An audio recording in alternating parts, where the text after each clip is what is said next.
Welcome once again to Lehto's Law. Here's Steve Lehto. I joked recently about the drunk police officers, and I said I've got so many stories I've done on this that unless somebody can top the last story, I'm going to have a moratorium on them.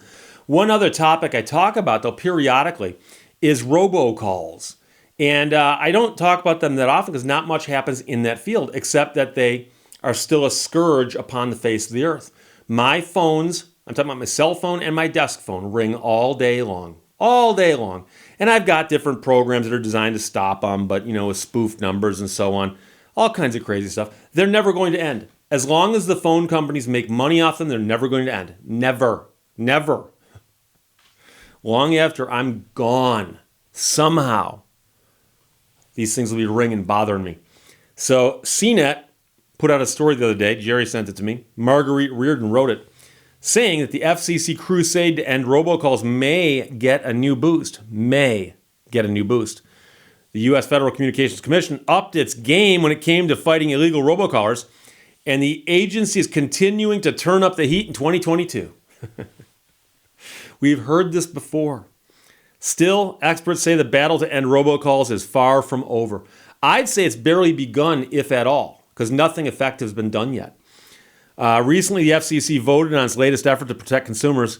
It's going after international scam robocall campaigns that enter American networks through so-called gateway providers.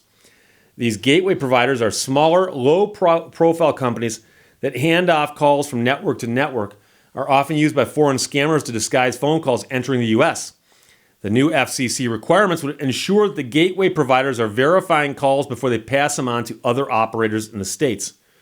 Robocallers are aggravating, says FCC Chair Jessica Rosenworcel. What is worse is when we crack down on these junk calls, the scam artists behind them find new ways to reach us. Increasingly, that means robocalls are coming in from overseas. Increasingly. In fact, one study suggests that last year as much as 2/3 of the stuff may now come from abroad. I'm glad she's getting to the bottom of this. I had no idea robocalls originated outside of the United States. Wow. I'm so glad. Again, hold on a second. I'm soaking this in. The idea that robocalls might originate in other countries. I thought those goofy accents were just part of the entertainment value. She added that now is the time to get tough on international robocalls and to cut these calls off before they reach our shores, our homes, and our phones. Now is the time. What about last year when that was the time? Or the year before? These new rules for gateway providers, which were adopted unanimously by the FCC, are the latest in a long series of actions taken by the FCC to curb illegal robocalls.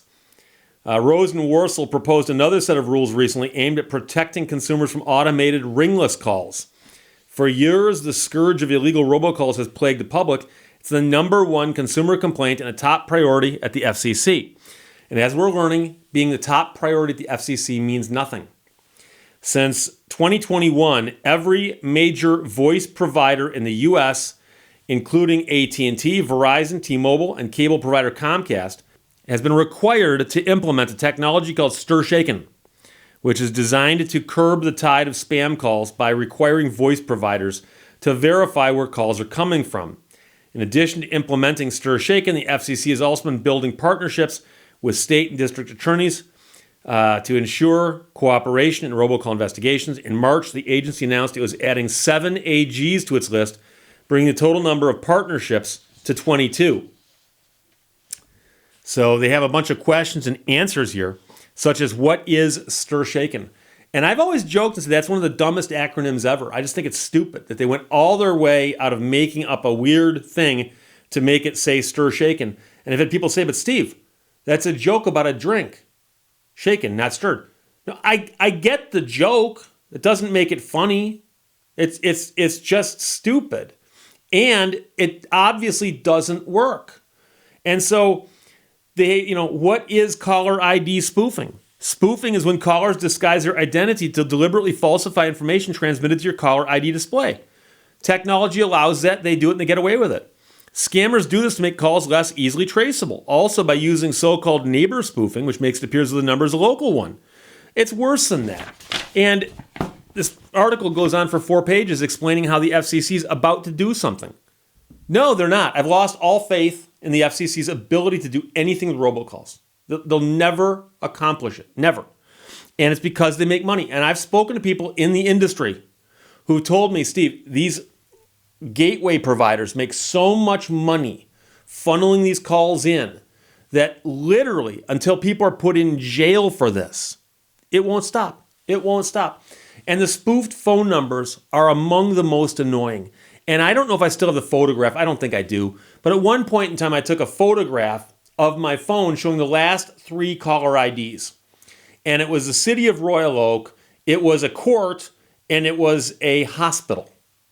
All 3 of them were robocalls trying to sell me extended car warranties or knee braces. And they were spoofing local numbers to where I was. And of course, I do business with courts and so on, and a city possibly, and the hospital, of course, where someone might call to say that they've had an emergency. And didn't answer any of them, let them all go to voicemail, and I could tell by what messages they left, what they were doing. And that's what they do. And it's very, very annoying. And of course, it's a federal offense each time they do that. They don't care. They don't care because they're not in America, which apparently the FCC just figured out. These people are not in America. And I'm going to tell you something I don't think I've mentioned before on this channel, but my mother passed away last year. And she was in the hospital. And I was at my desk one day, and the phone rang, and I looked at the caller ID. It was the hospital where my mother was. And I didn't answer it because I suspected it was a robocall. And it was. It was. And now some of you are thinking, oh, Steve's going to say it was his mother. No. It was a robocall. It was a robocall. But I'd gotten that call so many times spoofed from that phone number, from that hospital phone number, that I thought, odds are, even though my mom's in the hospital, that's got to be a robocall. And think about where we are. If I'm sitting at my desk, the phone rings, and the caller ID shows it's the hospital where my mother is, spending her last days. And I don't answer it because I know it's probably a robocall.